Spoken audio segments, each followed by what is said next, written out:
సావాశ్వుడు, ఆత్రేయస, అర్చనానస, సావాశ్వ, అర్చనానసుడు. ఆ తర్వాత ఆపస్తంభుడు, తర్వాత అంగిరసుడు, మహానుభావుడు ప్రచేతసుడు, అక్కడికి 5 15 మంది, హరితుడు 16, గౌతముడు 17, సాతాతపుడు 18. ఈ 18 మంది స్మృతులు ఇచ్చారు. ఈ 18 మంది ఇచ్చిన స్మృతుల్ని వాళ్ళ పేరుతోనే పిలుస్తారు.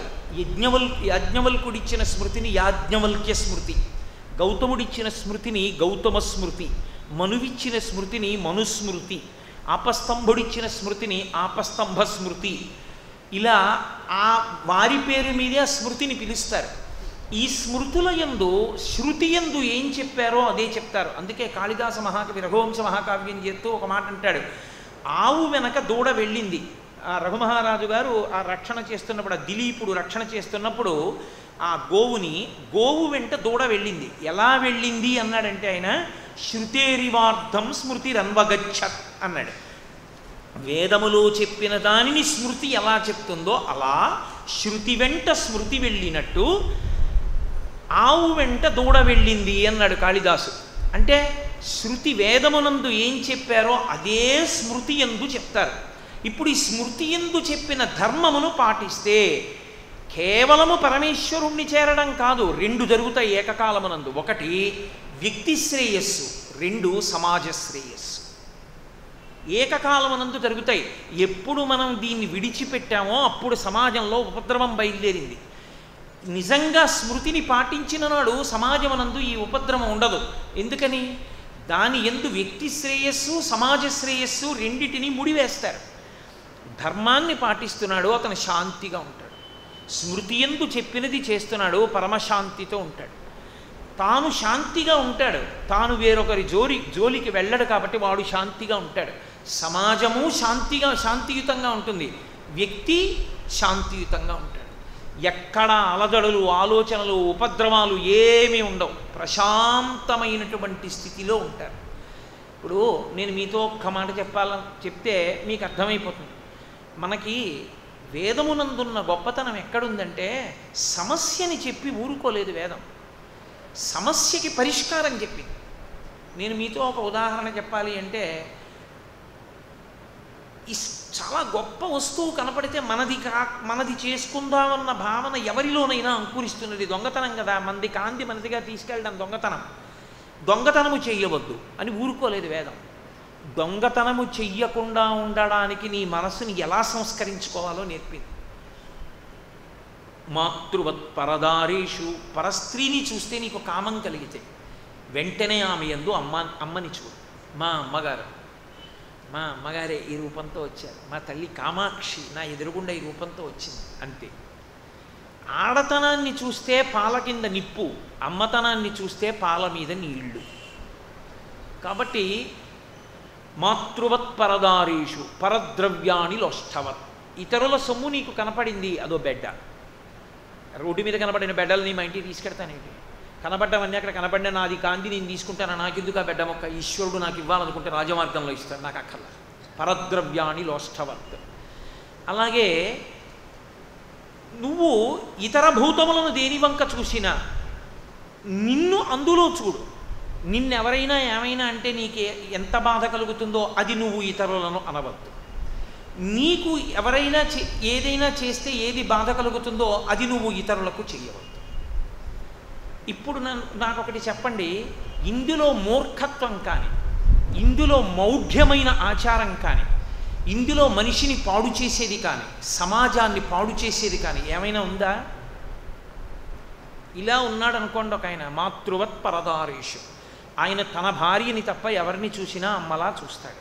ఇప్పుడు ఆయనకి ఏమైనా లోటు వచ్చిందా? ఆయన ఏమైనా లోటు పొందుతాడా? పరమశాంతిగా ఉంటాడు. ఆయన ఉన్న ఊళ్ళో మిగిలిన ఆడవాళ్ళందరూ హాయిగా ఉంటారు. అర్ధరాత్రి 1 గంటకి హోర్న వాన పడుతుండగా ఒక ఆవిడ చెట్టు కింద నిలబడిపోయింది, ఆయనకి కనపడింది. ఆయన చెయ్యి పట్టుకు తీసుకెళ్తాడు, భయపడకమ్మా చెల్లాయ్ అని చెయ్యి పట్టుకుని, ఎందుకని కామాక్షిని తీసుకెడుతున్నానని తీసుకెళ్తాడు. ఆయన ఉన్న ఊళ్ళో ఆడదానికి బెంగెక్కడుంది? సమాజ శ్రేయస్సు లేదు, వ్యక్తి శ్రేయస్సు ఉంది. ఆయన శాంతియుతంగా ఉన్నాడు, ఆయన ఉన్నందుకు ఆ కుటుంబం గర్వపడుతుంది. ఆ పిల్లలు మా నాన్నగారని సంతోషపడిపోతారు, ఇటువంటి భర్త. ఆ భార్య సంతోషిస్తుంది. లోకం మహానుభావుడు అంత రాత్రివేళ చెయ్యి పట్టుకు తీసుకెళ్ళి నాకు భయంతో వణుకొచ్చేసి ఒళ్ళు జ్వరం వచ్చేస్తే పిరికితనం ఎత్తిపోతే కన్న తండ్రిలా చెయ్యి పట్టుకు తీసుకెళ్ళి ఇంట్లో దింపి వెళ్ళిపోయాడండి బతికున్నంత కాలం ఆడది గుర్తుపెట్టుకుంటుంది. ఎక్కడుంది మౌఢ్యం అందులో? నీ చేతకానితనానికి నువ్వు సమాజాన్ని పాడు చేసావు. మూఢాచారం అని పేరు చెప్పి, ఆవు అని పేరు పెట్టి చంపేస్తే బాగుండదని కుక్క అని పేరు పెట్టి కొట్టి చంపేస్తున్నావు తప్ప నిజమునకు శృతియందు స్మృతియందు మౌఢ్యము లేదు. నువ్వు ఎప్పుడైనా చదివితే నీకు తెలుస్తుంది. నువ్వు చదివింది ఎక్కడ?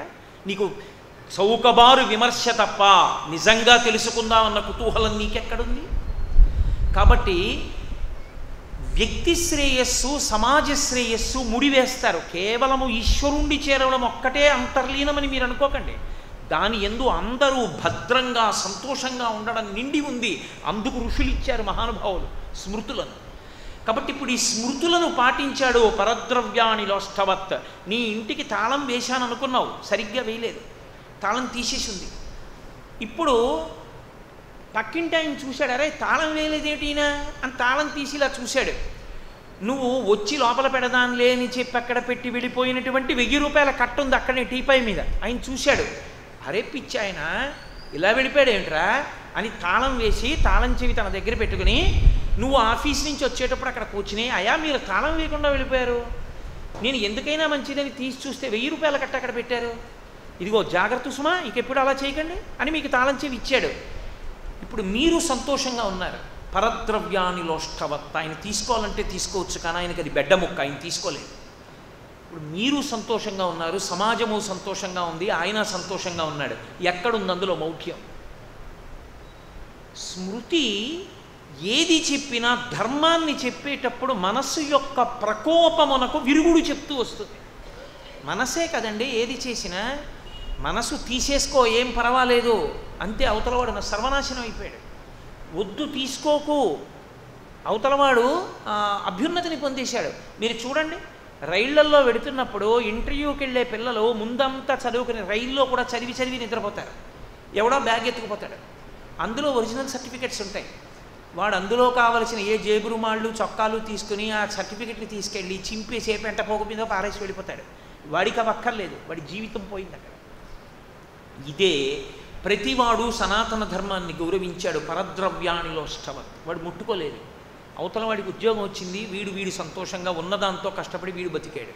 తృప్తి ప్రధానంగా చెప్పాయి శాస్త్రాలన్నీ. మూఢజహీహి ధనాగమ తృష్ణ కురు సద్బుద్ధిం మనసి వితృష్ణ యలభసే నిజ కర్మోపాత్తం విత్తంతేన వినోదయ చిత్తం అంటారు శంకర భగవత్పాదులు. వేదాన్ని యథాతథంగా ఎప్పుడూ చెప్పినటువంటి మహాపురుషులు శంకర భగవత్పాదులు. అందుకే స్మృతి ధర్మం వచ్చింది. ఇప్పుడు నీకు స్మృతి కూడా తెలియదు, పురాణం వచ్చింది. పురాణం కూడా నీకు అర్థం కాదు. శృతి స్మృతి పురాణానాం ఆలయం కరుణాలయం నమామి భగవత్పాద శంకరం లోకశంకరం. శంకర భగవత్పాదులు చెప్పిన విషయాలు తెలుసుకో చాలు. ఆయన పాదం పట్టుకుంటే పరమేశ్వరుడి పాదం అందిస్తాం. భగవత్పాద శంకరం లోకశంకరం. అందుకే శంకర భగవత్పాదులకి శంకర భగవత్పాదులు అని పేరు. వారి పాదం పట్టుకుంటే భగవంతుని పాదం అందుతుంది. కాబట్టి అటువంటి జగద్గురువులై మహాపురుషుడు నిలబడి ఉన్నారు.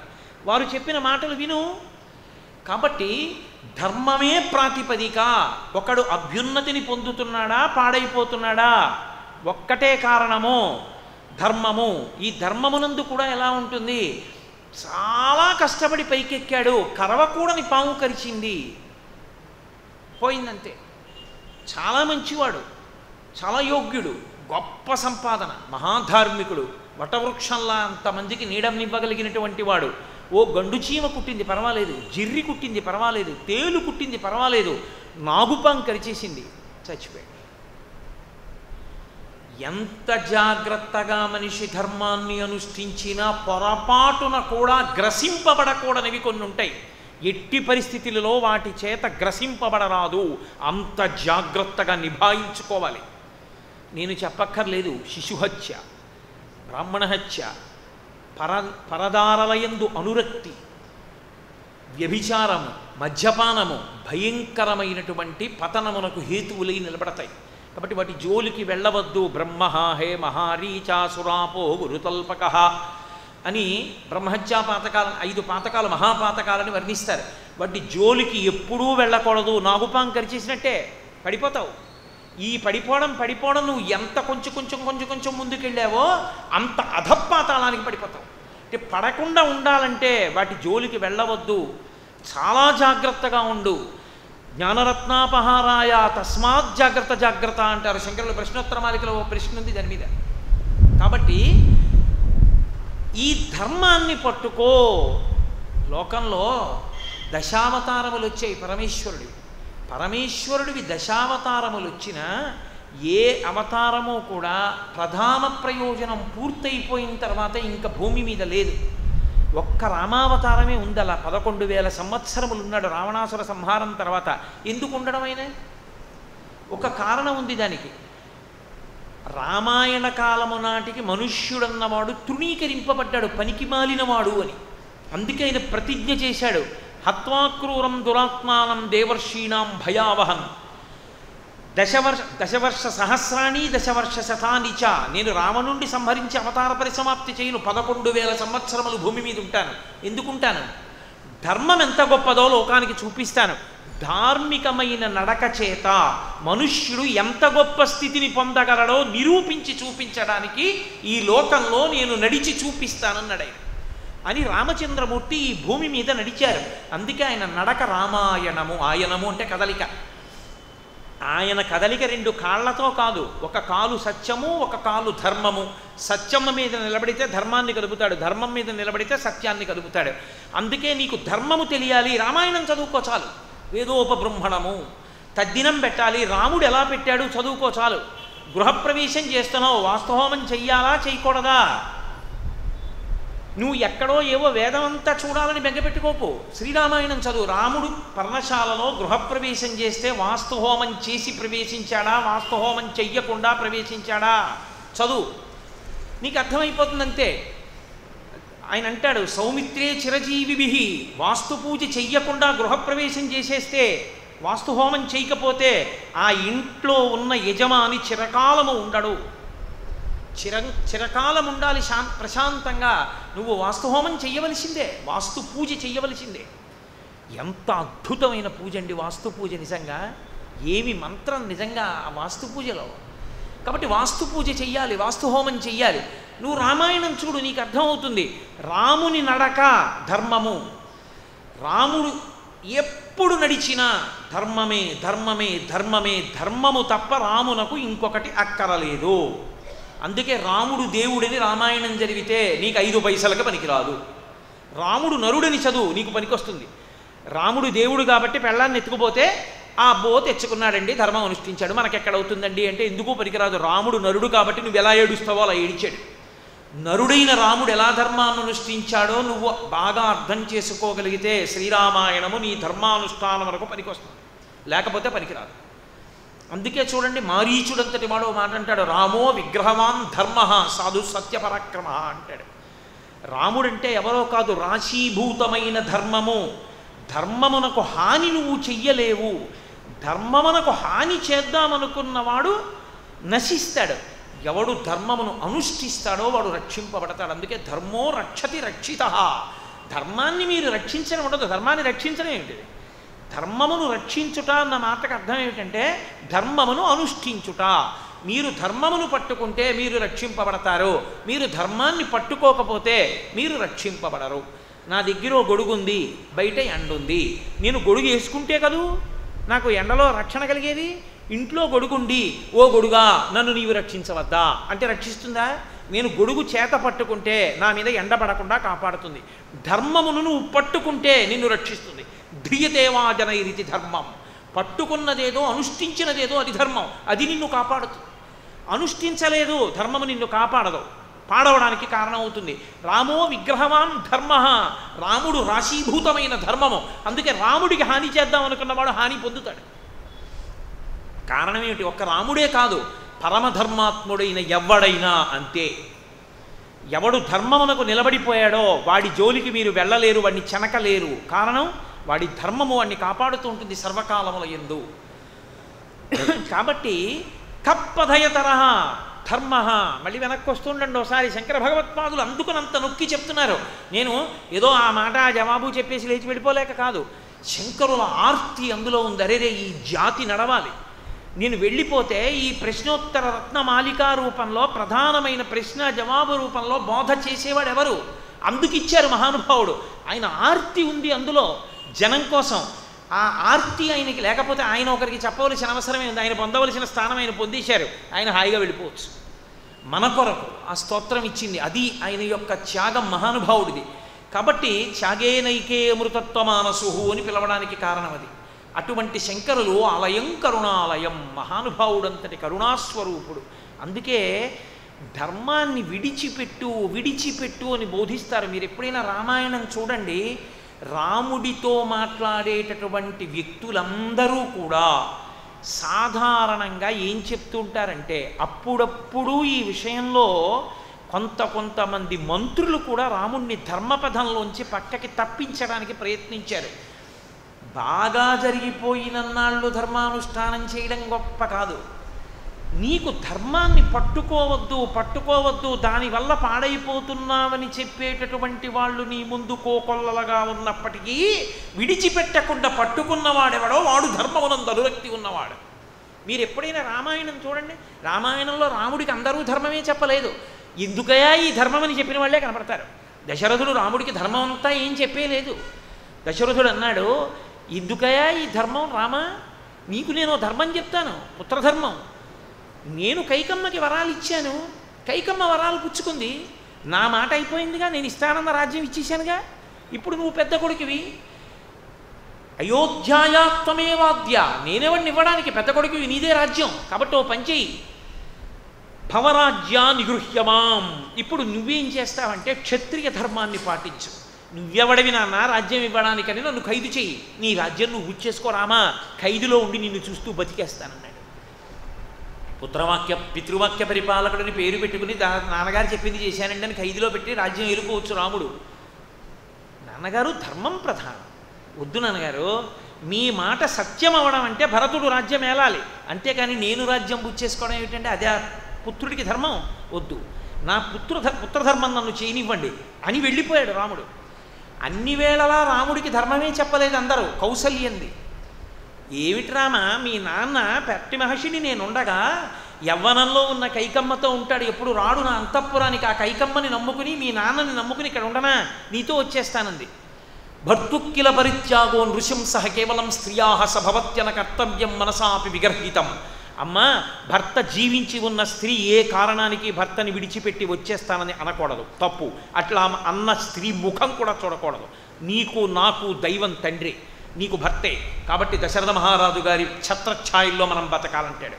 అమ్మ కూడా ధర్మం దాటమని చెప్పింది. ఒక్కొక్కసారి సీతమ్మ పరీక్షించింది, నీకెందుకయా ఈ ధనస్సు, అడవులకు వచ్చినవాడివి, ఎందుకయా ఈ పెద్ద పెద్ద ప్రతిజ్ఞలు, రాక్షస సంహారం చేస్తానంటావు ఎందుకు, 14 ఏళ్ళు అరణ్యంలో ఉండిపోయేదానికి కాదు, క్షత్రియ ధర్మం, నేను రాక్షసుల్ని సంహరిస్తాను, బ్రాహ్మణుల్ని కాపాడతానన్నాడు. ఎంతమంది చెప్పారండి, ధర్మం వదిలిపెట్టేసేయి చచ్చిపోతూ వాలన్నాడు. ఎందుకయా సుగ్రీవుడితో స్నేహం చేశావు, నాతో సంధి చేసుకుంటే చిటికి వేసి పిలిపిస్తా రావణాసురుణ్ణి, తోటకి చుట్టి 4 సముద్రాల్లో ముంచా, తెచ్చి సీతమ్మనివ్వడు అన్నాడు.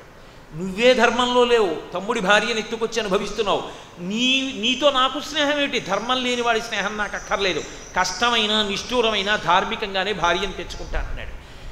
నీకు బాగున్నంతకాలం ధర్మాన్ని అనుష్ఠించడం కాదు, నీ చుట్టూ ధర్మం చెప్పేవాళ్ళు ఉన్నప్పుడు ధర్మాన్ని అనుష్ఠించడం కాదు, ఆ ధర్మం ఎందుకు పనికొస్తుందని అడిగేవాళ్ళు 100 మంది నీ చుట్టూ చేరినప్పుడు కూడా నువ్వు ధర్మానికి నిలబడి ధర్మమును నమ్ముకుని జీవించగలిగితే నువ్వు ధార్మికుడవు. అది ఈశ్వరుని యందు నీకున్న విశేష భక్తి, ఆయన మీద నమ్మకంతో అనుష్ఠించాడంతే. అది ధర్మమన్న మాటకు అర్థం. అందుకని నిగ్గు తేలుతారు. ధర్మరాజు ఎన్ని కష్టాలు పడ్డాడండి, వదిలేశాడా ఎక్కడైనా? ఈ పట్టుకునే ఈశ్వరుణ్ణి చేరుతానన్నాడు, పొందలా, ఇక్కడ సుఖాన్ని పొందాడు, అక్కడ పరమేశ్వరుణ్ణి చేరాడు. కాబట్టి ధర్మం. అందుకే శ్రీరామాయణ సారాంశముగా తల్లులు పిల్లలకి నేర్పవలసిన శ్లోకం ఒకటి ఉన్నది అంటారు. 24,000 శ్లోకాలు తల్లులకు నోటికి రాకపోయినా తప్పులేదు, గట్టిగా 3 శ్లోకాలు రాకపోయినా తప్పులేదు. రామాయణంలో ఈ శ్లోకం నాకు రాదు అని ఏ తల్లి అయినా అంటే అది ఖచ్చితంగా పొరపాటే. ఆ తల్లి పిల్లల్ని పెంచడంలో అసలు ఏది తెలుసుకుని ఉండాలో ఆ తల్లికి తెలియదని గుర్తు. పిల్లలకి కథ చెప్తూ మొట్టమొదటి తల్లి చెప్పవలసిన కథ ఏదైనా ఉంటే ఈ కథతోనే మొదలు పెట్టాలి. అమ్మ పిల్లాడికి అన్నం పెట్టి పిల్లాడికి కథ చెప్పడం. కౌసల్య చిట్ట చివర రామచంద్రమూర్తి బయలుదేరుతుంటే ఒక మాట అంది, యం పాలయసి ధర్మంతం ధృత్యాచ నియమేన చ సవై రాఘవశార్ధూలా ధర్మత్వామభిరక్షతు. ఇది శ్రీరామాయణంలో ఈ శ్లోకాన్ని పెద్దలు ఏమంటారంటే, పరమాచార్య స్వామి వారంతటి వారు ఈ శ్లోకాన్ని ఏమని చెప్పారో తెలుసా? రామచంద్రమూర్తి 14 ఏళ్ల అరణ్యవాసానికి కావలసిన చద్దెన్నపు మూట కౌసల్య కట్టి ఇచ్చినది ఈ శ్లోకం అన్న పాత్రలోని. అమ్మ చద్దెన్న మూట కట్టిస్తుంది బహుదూర ప్రయాణం చేసేటప్పుడు. అలా కౌసల్య మూట కట్టి ఇచ్చిన చద్దెన్నపు మూట, అది బలం. ఆవిడంది ఒక మాట, యం పాలయసి ధర్మంత్వం ధృత్యాచ నియమేనచ. రామా, నువ్వు ధర్మం ధర్మం ధర్మం అని పట్టుకున్నావు ఇన్నాళ్ళు. మీ తమ్ముడు లక్ష్మణుడు అన్నాడు, నాన్నెవడన్నాయా రాజ్యం ఇవ్వకపోవడానికి, నువ్వు అను గురోరప్యవలిప్తస్యా కార్యాకార్యమజానత ఉత్పదం ప్రతిపన్నస్యా కార్యం భవతి శాసనం. నిగ్రహించి ఖైదులో బారేసి నీకు రాజ్యం ఇప్పిస్తా, యుద్ధానికి ఎడదామన్నాడు. అంటే నిన్న రాత్రి రాజ్యం ఇస్తానంటే నాన్నగారా, ఇవాళ ఇవ్వనంటే నాన్నగారు కాదా? అప్పుడు ఇస్తానంటే ఎంత సంతోషంగా పుచ్చుకుంటానన్నానో, ఇవాళ ఇవ్వని అడవికి వెళ్ళమన్నా అంతే సంతోషంగా పెడతా. తండ్రి మాట సత్యం చేయడం ప్రధానం తప్ప నాకు ఇష్టమైంది పుచ్చుకోవడం నాకు ధర్మం కాదు. పుత్రధర్మం అంటే తండ్రి మాట వినడం అంతే అన్నాడు రాముడు. ఆ మాటకి కదు కట్టుబడి వెళ్ళిపోతున్నావు రామా. ఇదే ధర్మాన్ని ధృత్యాచ నియమేనచ. ధృతి అంటే పట్టుదలతో. ఎందుకని? ఇక నీకు రాబోవు కాలంలో అనేకమైనటువంటి కష్టములు సంప్రాప్తమవుతాయి. పరీక్షాకాలము. ఎందరో నీకు ఎదురొచ్చి ధర్మాన్ని కాని వదిలేస్తే ఏమైనా చేసేయచ్చు అనే రోజులు వచ్చేస్తాయి. ఒక చోట రాముడు నిజానికి గీత దాటిపోయాడు కూడా. సీతమ్మ కనపడకపోతే ఇంతటి రామచంద్రమూర్తి ధనస్సు పట్టుకుని అన్నాడు, లోకాలన్నీ లయం చేసేస్తున్నానన్నాడు. వచ్చి లక్ష్మణస్వామి కాళ్ళ మీద పడిపోయి అన్నాడు, అన్నయ్య ఇందుకా నీకు గురువులు నేర్పింది అన్నాడు. నిజమేరా, చెయ్యను. ఎవడు సీతమ్మని ఎత్తుకెళ్ళాడో వాడిని నిగ్రహిస్తానన్నాడు. పరీక్షాకాలం రామ, నువ్వు నిలబడవలసి ఉంటుంది ధర్మానికి. ధృత్యాచ, పట్టుదలతో, నియమేనచ.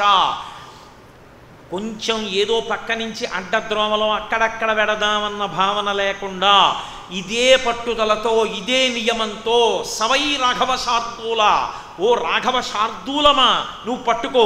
ధర్మత్వామభిరక్షతో, ఈ ధర్మము నిన్ను రక్షించి తీరుతుంది. కౌసల్య మంగళాశాసనం చేసింది, ఆశీర్వచనం చేసింది. అమ్మ చెప్పిన మాట గుండెల్లో గుర్తుపెట్టుకున్నాడు. ఎన్నడూ ధర్మమును విడిచిపెట్టలేదు రామచంద్రమూర్తి. ఆ ధర్మాన్ని పట్టుకున్న రామచంద్రమూర్తి జటాయువు వంటి ప్రాణులను ఉత్తమ లోకాలకు పంపగలిగాడు. కేవలము ధర్మమును అనుష్ఠించిన కారణము చేత. ఆయన ధర్మాత్ముడైన కారణము చేత 10 తలలున్న రావణుడు రాముడి చేతిలో మడిసిపోయాడు. ఎక్కడ ధర్మముందో అక్కడ విజయం ఉంటుంది. కాబట్టి ధర్మమే ప్రధానము. ఆ ధర్మాన్ని మరిచిపోవద్దు. ఎప్పుడు వేదమునందు స్మృతియందు చెప్పబడినటువంటి వేదప్రోక్తమైన ధర్మం ఏది ఉన్నదో దాన్ని ముడివేసుకుని కదలడం నేర్చుకో. నీ ఇష్టం వచ్చినట్టు కదలవద్దు. ఎక్కడో ఎవరో చేశారని దాన్ని ప్రమాణముగా తీసుకోవద్దు. ప్రమాణము వేదమే. ఏ కదలిక అయినా వేదము చేతనే నిర్ణయింపబడాలి. అందుకే 40 సంస్కారములను స్మృతులిచ్చాయి. అంటే బాగుగా చేయుట, వాణ్ణి రక్షించడానికి. అమ్మ కడుపులో వాడు పడినప్పుడు ప్రారంభమైనటువంటి సంస్కారము వాడి శరీరము పడిపోయిన తరువాత అంత్యేష్టి సంస్కారంతో పూర్తయిపోతుంది. ఇష్టి అంటే యజ్ఞము చేయుట, హోమము చేయుట, దాన్ని ఇష్టి అంటారు. అంత్యేష్టి అంటే చిట్ట చివర చేయు హోమము. చిట్ట చివర చేసే హోమం ఇంకా ఆయన చేయలేడు, ప్రాణం పోయింది. కాబట్టి ఏం చేస్తారు? అగ్నిహోత్రాన్ని వెలిగించి, ఇన్నాళ్ళు ఏ అగ్నిహోత్రాన్ని నమ్ముకొని ప్రతిరోజు తన యొక్క కర్మలన్నిటినీ కూడా హవిస్సుగా పరమేశ్వరుడు చెప్పిన ధర్మమన్న అగ్నిహోత్రమునందు సమర్పించాడో ఆ అగ్నిలోకి ఆయన శరీరాన్ని హవిస్సుగా పడేస్తారు. అందుకని అది ఇష్టి, అంత్యేష్టి. కేవలముగా శవదహన ప్రక్రియ అనలేదు. వేదము దాన్ని ఎంత అందంగా పిలిచిందంటే అంత్యేష్టి, చిట్ట చివర చేయబడిన ఇష్టి. అది కూడా హోమమే, యజ్ఞమే. అది ఆయన చెయ్యలేదు. ఆయన శరీరాన్ని హోమంలో హవిస్సుగా కొడుకు పడేశాడు. ఎందుకు పడేశాడు? కొడుకు చూశాడు, మా నాన్నగారికి అంత గౌరవం, అంత భక్తి, ఆయన బ్రతికున్నంత కాలం అలా ఉన్నారు. కాబట్టి ఇప్పుడు ఆఖరణ ఆయన శరీరాన్ని కూడా అగ్నిహోత్రంలో హవిస్సుగా పడేస్తున్నాను. హవిస్సు మహాప్రసాదం కాబట్టి ఇప్పుడు హవిస్సుగా పడేస్తే అగ్నిహోత్రుడు దేవతలకు అప్పచెప్పేశాడు పట్టుకెళ్ళి. అంత్యేష్టిగా వెళ్ళిపోతాడు. అందుకే భారతీయ సంప్రదాయమునందు మనిషిని ధర్మపదము నుంచి తప్పించే ఏ మాట నా చెవిన పడకుండుగాక, అది నా మనసులోకి వెళ్ళకుండుగాక. అందుకే ఎప్పుడైనా ఎక్కడైనా ఏదైనా కార్యం జరిగితే భద్రం కర్ణీభిః శృణుయామ దేవాః, మా చెవులెప్పుడు మంగళకర వాక్కులను వినుగాక. ఏవి మంగళకర వాక్కులు? వేదము చేత చెప్పబడిన మాటలేవో అవి మంగళకర వాక్కులు, ఈశ్వర ప్రోక్తములు కనుక. కాబట్టి అందుకొరకు శృతి స్మృతి రామాయణమో పురాణమో ఇవన్నీ వచ్చాయి. ఇవన్నీ నీకు తెలియకపోతే, నీకు ధర్మంలో నిలబడాలని గొప్ప పూనిక కలిగితే, నీకు గురువు లేకపోతే, శాస్త్రం అంగీకరించిన విషయం ఏమిటో తెలుసా? గురువు లేనివారు గురువుగా వరించడానికి ఒకే ఒక్క వ్యక్తికి మాత్రమే వరింపబడడానికి, ఆయన ఒక్కరికే ఈ లోకంలో అధికారం ఉంది. ఆయన ఒక్కరినే గురువుగా స్వీకరించవచ్చు. గురువు లేకపోతే ఆయనే శంకర భగవత్పాదాచార్య స్వామి. ఒక్క శంకర భగవత్పాదుల్ని మాత్రం గురువుగా స్వీకరించవచ్చు. మీకు గురువు లేరనుకోండి, లేకపోతే శంకరుల మూర్తి పెట్టుకుని శంకరా మీరు మాకు గురువు, మీరు మమ్మల్ని నడిపించండి అంటే శంకరులు నడిపిస్తారు. అందుకే ఇప్పటికీ సౌందర్యలహరిలో ఉన్నటువంటి శ్లోకముల యొక్క శబ్దరూపంగా శంకరాచార్యులు వారు ఉన్నారంటారు. కాబట్టి శృతి స్మృతి పురాణానాం ఆలయం కరుణాలయం నమామి భగవత్పాద శంకరం లోకశంకరం. ధర్మమును లోకమునకు చెప్పినటువంటి శృతి స్మృతి పురాణ రూపమైనటువంటి వారు శంకర భగవత్పాదాచార్యులే. అటువంటి శంకరులను గురువుగా స్వీకరిస్తే నీ కదలికలను ధర్మముతో ముడివేయగలిగినటువంటి శక్తి నీకు వస్తుంది. అప్పుడు ధర్మం అనబడేటటువంటి లాగగలిగిన శక్తికి ఇంజన్తో నువ్వు ముడివేసేసుకుంటే ఆ ఇంజన్ తీసుకెళ్లేది ఎక్కడికి అంటే పరమేశ్వరుడి దగ్గరికి తీసుకెళ్ళిపోతుంది. ఈ కదలికలన్నీ కదిలి కదిలి కదిలి కదిలి చిట్ట చివరికి ఎక్కడికి వెళ్ళిపోతాడు? పరమేశ్వరుడి దగ్గరికి వెళ్ళిపోతాడు. అందుకే మనకి ఎప్పుడైనా చూడండి, మీరు పూజ చేయించుకున్నారనుకోండి, మీరు ఇంకేమీ చెప్పక్కర్లేదు, వెళ్ళి అయ్యా ఇందుకు అని పూజ చేయించండి అని అడగకూడదు. మీరు బాగా గుర్తుపెట్టుకోవాలి, పరమేశ్వరుడి దగ్గర మీరు ఏదైనా కోరిక కోరినప్పుడు పరమేశ్వరుడు అత్యంత ప్రీతి పొందేది ఎప్పుడో తెలుసా? ఒక్కసారి అడగాలి, ఒక్కసారి అడిగి వదిలిపెట్టారు తప్ప మీరు అదే పనిగా అడిగారనుకోండి అసహ్యం వేస్తుంది.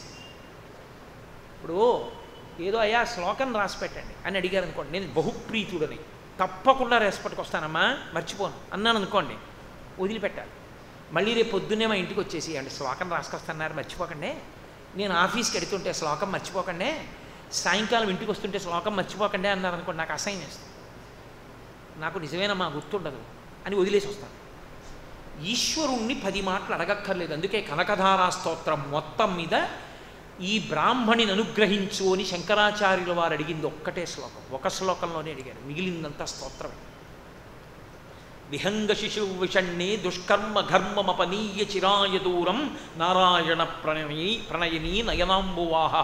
ఈ బ్రాహ్మణిని అనుగ్రహించు అని అడిగింది ఒకటే శ్లోకం, మిగిలినవన్నీ పరదేవతని స్తోత్రమే అంతే. భగవంతుణ్ణి ఒక్క మాట అడిగితే చాలు. ఒక మాట అడిగితే ఈశ్వరుడు ప్రీతి చెందుతాడు.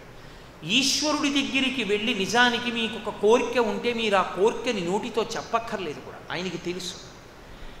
అందుకే మనం అడగకుండానే పూజలో మన కొరకు ఏది అడగాలో ఋషులు నిర్ణయం చేసేశారు. ధర్మార్థ కామ మోక్ష చతుర్విధ పురుషార్థ ఫలసిద్ధ్యర్థం, ఇంకా ఏదో దాటితే మనోవాంఛా ఫలసిద్ధ్యర్థం. ధర్మ అర్థ కామ మోక్ష, ఇందులో అర్థ కామ ధర్మముతో ముడిపడిపోయి మోక్షాన్ని పొందాలంతే. ఎంత చిత్రం అండి, ఎంత గొప్పగా నిర్ణయం చేశారండి ఋషులు. అర్థము అంటే డబ్బని మీరు అనుకోకూడదు, భోగోపకరణముల యొక్క సమస్త సంపుటికి అర్థమని పేరు. నాకు ఇల్లు ఉందనుకోండి అర్థం, నాకు కొడుకుంటే అర్థం. ఎందుకో తెలుసా? వాడు రేపు పొద్దున్న ఈ శరీరం పడిపోతే గోదానం చేస్తాడు, ఈ శరీరం పడిపోతే గయ వెళ్ళి శ్రాద్ధం పెడతాడు. నాకు 10 మంది శిష్యులు ఉన్నారనుకోండి, వాళ్ళు నేను ఈ శరీరం పడిపోయిన తర్వాత గురువుగారి పేరు చెప్పి వాళ్ళు గయ వెళ్ళి శ్రాద్ధం పెడతారు. అందుకని అంతా అర్థం, వాళ్ళు నన్ను ఉద్ధరిస్తారు. నేను నా ఇంట్లో ఓ పాడియా ఉందనుకోండి, అదో అర్థం, అది నాకు పాలిస్తుంది. నా ఇంట్లో ఓ కారు ఉందనుకోండి, అది నాకు అర్థం, నేను హాయిగా సురక్షితంగా ఎక్కడికైనా వెళ్ళొచ్చు, వానలో ఎండలో, అర్థం. సమస్త భోగోపకరణముల రాశి అర్థం. అలాగే కామం కోరిక, కోరికలు ఉండకూడదని ఈశ్వరుడు చెప్పలేదు, ఉండవచ్చు. కోరికలు ఉండడం తప్పు కాదు, కోరిక ధార్మికమై ఉండాలి. అర్థం ఉండకూడదని లేదు, ధార్మికమై ఉండాలి. నువ్వు సంపాదిస్తే ధార్మికం, నువ్వు ఖర్చు పెడితే ధార్మికం. నీకు కోరిక పుడితే వెంటనే పరిశీలించు, ఇది పడుతుందా చట్రంలో, ధర్మచట్రంలో పడుతుందా, అనుభవించేయి. ధర్మచట్రంలో పట్టదు, తీసవతల బారే. చక్ర పొంగల్ తినాలనుంది, తినచ్చా, సుభిక్షంగా తిను, వెంకటేశ్వరుడికి నైవేద్యం పెట్టి తిని. అంటే శివుడికి పెట్టకూడదండి అనకండి, నా ఉద్దేశంలో ఒకటే పదార్థం, అది ఏ పేరుతో పెట్టి పిలిచినా నాకేం అభ్యంతరం లేదు. ఏకో దేవ సర్వభూతాంతరాత్మ సర్వభూతాధివాసి.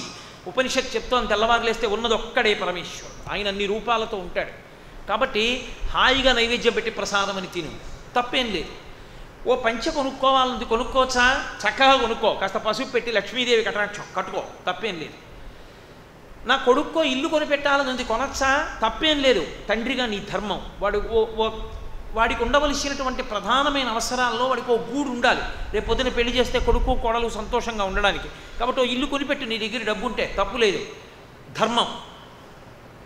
పక్కింట్లో ఉన్నటువంటి ఓ బంగారం గొలుసు తెచ్చుకోవాలనుంది, తెచ్చుకోవచ్చా, పట్టదు ధర్మచట్రంలోకి, దొంగతనం, వదిలిపెట్టేసి. కామం ధర్మంతో ముడిపడిపోవాలి. కోరిక, కామము అంటే ఎప్పుడూ దాన్ని హేయమైన విధానంలోనే మీరు స్వీకరించకూడదు. కామం అంటే కోరిక అని. కోరిక ధర్మచట్రములోనికి ఎమడదో వదిలేయి, అర్థము ధర్మచట్రంలోకి ఎమడదో వదిలేయి. ఇది నేను అనుభవించకూడదు, వదిలేసేయి అంతే. ఇది నేను అనుభవించవచ్చు, ఇది నాకు ఇంట్లో ఉండొచ్చు, ఉంచుకో. ఇది నా ఇంట్లో ఉండకూడదు. కాషాయం బట్టుంది, ఎవరో తెలిసో తెలియకో నాకు ఇచ్చారనుకోండి ఒక కాషాయం బట్ట, అది తీసుకొచ్చి ఇంట్లో పెట్టకూడదు, నేను కట్టుకోకూడదు. ఇంట్లో కనీసం కిటికీ తెరగా కూడా వాడకూడదు. అది ఎవరికి? పరమ పవిత్రమైన ఆశ్రమం. ఆ బట్టని చూసినా, బట్ట కట్టుకున్న వాణ్ణి చూసినా నేల మీద పడి నమస్కారం చేస్తాం. అంత పవిత్రంగా భావన చేసే ఆశ్రమం సనాతన ధర్మంలో తురీయ ఆశ్రమం. 4వ ఆశ్రమం సన్యాసాశ్రమం. ఆయనకొక్కరికే అధికారం కాషాయం వాడడానికి. ఇంకా ఎవరికి దీక్షల పేర్లు చెప్పి అది చెప్పి ఇది చెప్పి కాషాయం బట్టలు కట్టుకు తిరుగుతానంటే కుదరదు, అలా కట్టుకోకూడదు. గృహస్థాశ్రమమునందు కానీ, బ్రహ్మచారికి కానీ, వానప్రస్థకి కానీ కాషాయం కట్టుకునే అధికారం లేదు. అంత పరమ పవిత్రమైన రంగు కలిగిన బట్ట కట్టగలిగిన అధికారం ఉన్నవాడు అన్ని కోర్కెలు త్యజించి అగ్ని సంపర్కము వదిలిపెట్టినటువంటి సన్యాసి ఒక్కడే. ఆయనకి అగ్నితో సంబంధం లేదు, ఆయన విడిచిపెట్టేశాడు. న కర్మణా న ప్రజాధనేన త్యాగే నైకే అమృతత్వమానసో పరేణనాకం నిహితం గుహాయాం విభ్రాజతే తద్యతయో విశంతి అని తెల్లవారులేస్తే కైవల్యోపనిషత్తులోంచి మంత్రం చెప్తున్నాం. సన్యాసి కనబడితే అంత గొప్ప స్థితిలోకి వెళ్ళినటువంటి 4వ ఆశ్రమమునందు నిలబడిపోయిన సన్యాసి ఒక్కడే అంత పరమ పవిత్రమైన కాషాయ వస్త్రాన్ని కట్టుకుంటాడు. తప్ప నువ్వు తీసుకొచ్చి దాన్ని పెట్టకూడదు. కామం, నీకది కట్టుకోవాలని కోరుకున్నా నువ్వు అలా కట్టుకోకూడదు, తప్పది. అది కట్టడానికి వీల్లేదు, నువ్వు దాన్ని విడిచిపెట్టవలసిందే. కాబట్టి కామము ధర్మమునందు ఇముడుతుందా, అనుభవించు. ఇమడదు, వదిలిపెట్టేసేయి అంతే. తుంచిపారాయి మొదట్లోకి, ఇది నాకు ఉండకూడదు, తీసేసేయి. త్రుంచలేదు, నిన్ను కరిచేస్తుంది పాము, జారిపోతావు. త్రుంచావు, పైకెక్కేస్తుంటావు. అందుకే ధర్మమునకు ప్రాతిపదిక ఏది? విశ్వాసము. విశ్వాసం ఉంటే ధర్మాన్ని అనుష్ఠిస్తాడు, విశ్వాసము లేని ధర్మం ఎక్కడుంది? కాబట్టి అనుష్ఠించుట ధర్మము. శేషాద్రి ఎక్స్ప్రెస్సు అలాగే ఉంటుంది, గోదావరి ఎక్స్ప్రెస్సు అలాగే ఉంటుంది, గౌతమి ఎక్స్ప్రెస్సు ఒకలాగే ఉంటుంది. ఇదే తిరుపతి వెళ్తుందని ఏంటంటే నమ్మకం? బోర్డు, ఆ బోర్డు తీసి దీనికి పెడితే ఉండదేంటి? ఆ బోర్డు నమ్మి ఎక్కన? అలా ఎందుకు నమ్ముతానండి? ఎందుకైనా మంచిది ఇది ఎక్కుతానని హైదరాబాద్ ఎక్కావు, గోదావరి ఎక్కావు, పెడుతుందా హైదరాబాద్? వెళ్ళదు. తిరుపతి కాకినాడ టీటీని అడిగావు, అవునండి తిరుపతి వెళ్తుంది, ఇందులోనే నీకు బెర్త్ ఉంది, ఏదో 32వ నెంబర్ బెర్త్, ఎక్కి పడుకో, హాయిగా నిద్రపో, తెల్లవారేపటికి వెళ్ళిపోతావు. ఇది శేషాద్రి ఎక్స్ప్రెస్. ఇందులో బోగిలో 32వ బెర్త్లో పడుకుంటే నేను ఎవరిని ఏమండి తిరుపతి వెళ్తోందా అని అడగక్కర్లేదు, వెళ్ళిపోతుంది తిరుపతి. నీకు ముందు విశ్వాసం ఉంటే తిరుపతి చేరావు. రైలు ఎక్కడానికి ముందు విశ్వాసం ఉంటుంది కదా, రైలు వెడుతుందని. పరమేశ్వరుడు చెప్పిన మాట అయిన ధర్మాన్ని పట్టుకుంటే నువ్వు పరమేశ్వరుణ్ణి చేరుతావు. నీకు ఆ విశ్వాసం ఉంటే నువ్వు ధర్మాన్ని పట్టుకుంటావు. కాబట్టి విశ్వాసము ప్రాతిపదిక. ఆ ప్రాతిపదిక అయిన విశ్వాసము వలన అనుష్ఠింపబడిన ధర్మము వలన అర్ధకామములు ముడిపడితే చిట్ట చివరికి చేరేదేది మోక్షమే. మోక్షం అంటే కొత్తగా ఇంకోటేం రాదు. ఈ రెండింటినీ ధర్మంతో ముడేస్తే వచ్చేస్తుంది. అందుకే ఒక ఉదాహరణ చెప్తుంటారు తరచుగా, 8 అడుగుల కర్ర మీకు ఇచ్చి నేను 2 అడుగులు 2 అడుగులు 2 అడుగులు 2 అడుగులు ఉండేటట్టుగా 4 సమానమైనటువంటి భాగములు చెయ్యండి అని నేను అన్నాను అనుకోండి. మీరు ఆ కర్ర తీసుకొచ్చి రాతి మీద పెట్టి 2 అడుగులు నాటు పెట్టి ఓ దెబ్బ కొట్టారనుకోండి, ఓ మొక్క వచ్చింది. ఒకసారి కొడితే ఒకసారికి తెగుతుంది అనుకోండి, పోని ఇలా కొట్టారు, ఒక మొక్క వచ్చింది. ఇప్పుడు ఇంకెన్ని అడుగులు ఉంది? 6 అడుగులు ఉంది. మళ్ళీ తీసి ఇలా పెట్టి 2 అడుగుల దగ్గర కొట్టారు, రెండో మొక్క వచ్చింది. ఇప్పుడు ఎన్ని అడుగులు ఉంది? 4 అడుగులు ఉంది. ఇప్పుడు తీసుకొచ్చి మధ్యలో కొట్టారు, ఎన్ని ముక్కలు వచ్చాయి? 2 అడుగుల ముక్కలు వచ్చాయి. 8 అడుగుల కర్రని 4 సమాన భాగములను చేయడానికి ఎన్ని మాటలు నరికారు? 3 మాటలే. అర్ధ కామ ధర్మంతో ముడిపడితే ఇంకా 4:30 ఉండదు, మోక్షం వచ్చేస్తుంది. కాబట్టి ధర్మమునకు అర్ధకామములు ముడిపడిపోవాలి. అందుకనే ధర్మార్థకామ మోక్ష చతుర్విధ పురుషార్థ ఫల సిద్ధ్యర్థం, ఇవి తప్ప పురుషుడు అర్థించవలసినవి లేవు. పురుషుడు అంటే మగాడని కాదు, జీవుడు యజమాని అని అంత ముడి వేసేశారు ఋషులు. కారణమేమి? కదలికలు లేకుండా నువ్వు ఉండలేవు. ఈ కదలికలు మనస్సువైనా శరీరమునవైనా శరీర సంబంధములైన ధర్మముతో ముడిపడితే ఈశ్వరుడి వైపుకి కదులుతావు. కాబట్టి ఈ ఒక్క మాట మీద నిజంగా ఉపన్యాసం చెప్తే ఎన్నేళ్లకు అవుతుందండి? ఎందులోంచి ఏ విషయాన్ని ప్రస్తావన చేస్తే చట్టంలోకి రాదు. నేను మీతో మనవి చేశా కదా, అసలు సమస్త వాంగ్మయమే సత్యం వదా ధర్మంచర. కాబట్టి కః పదయతరః ధర్మ, ఏది అనుష్ఠించవలసిన మార్గము, ఏది నువ్వు కదలవలసిన దారి, నీ ఇష్టం వచ్చినట్లు కాదు. మళ్ళీ మరొకసారి తల కొట్టుకుంటున్నా, వ్యక్తులు చెప్పినవి ధర్మములు కావు. ఎవడిష్టం వచ్చింది వాడు చెప్తాడు, అవన్నీ ధర్మాలు కావు. ఏది ధర్మమో, వేదము చెప్పినదేదో అది ఒక్కటే ధర్మమో, స్మృతి చెప్పినది ధర్మమో, పురాణము చెప్పినది ధర్మమో, శంకర భగవత్పాదులు చెప్పినది ధర్మమో, అంతే. కాబట్టి ఆ ధర్మమును నువ్వు పట్టుకుంటే పరమేశ్వరుణ్ణి చేరుతావు. కాబట్టి కప్పధయతరః ధర్మ. ఇప్పుడు శంకరులు అంటున్నారు, కిం విషం అవధీరణ గురుషు. విషమేది? విషం ఏం చేస్తుంది? ఆత్మహాని, చంపేస్తుంది మనిషిని. తెలియదు, పుచ్చుకున్నాడు చచ్చిపోతాడు. తెలుసు, పుచ్చుకున్నాడు చచ్చిపోతాడు. విషమును పుచ్చుకున్న వాడికి వచ్చే ఫలితము ఒక్కటే, మరణించుట. కిం విషం, ఏది విషము? అవధీరణ గురుషు, గురువు మాటను అతిక్రమించుట. వెంటనే ముడేశారు శంకరాచార్యుల వారు. ఇది శంకర భగవత్పాదుల యొక్క హితోపదేశం అంటే అలా ఉంటుంది మహానుభావుడిది. అందుకని అది ప్రశ్నోత్తర రత్నమాలిక అన్నారు ఆయన. ఈ మాల నువ్వు వేసుకుని ఉండాలి, బతికున్నంత కాలం ఇది నీకు జ్ఞాపకం ఉండాలి సుమా. ఈ మాల నువ్వు ధరించి ఉండాలి, కంఠగతమై ఉండాలి, ఎప్పుడూ జ్ఞాపకం ఉండాలి. జ్ఞాపకం ఉండి కంఠమునందుండి పొరపాటు జరగకుండా జాగ్రత్త పడుతుండు అన్నారు. కాబట్టి కిం విషం, ఏది విషము? గురువుగారు ఒకటి చెప్తే దాన్ని అతిక్రమించడమే. అతిక్రమించుట అంటే అవమానించుట.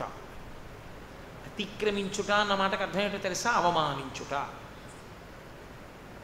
నాన్నగారు, నాన్న నువ్వు ఎట్టి పరిస్థితులలోనూ కూడా పేక ముక్కలు కొని మాత్రం ఇంట్లో పెట్టవద్దు అని చెప్పాడు. తండ్రి ఇంటికి వెళ్ళాడు, అవే కనపడ్డాయి. ఇప్పుడు తండ్రి మాట అతిక్రమించాడు అంటే సరిపోయిందా? తండ్రిని కొడుకు అవమానించాడు అన్నది అంతర్లీనమా కాదా?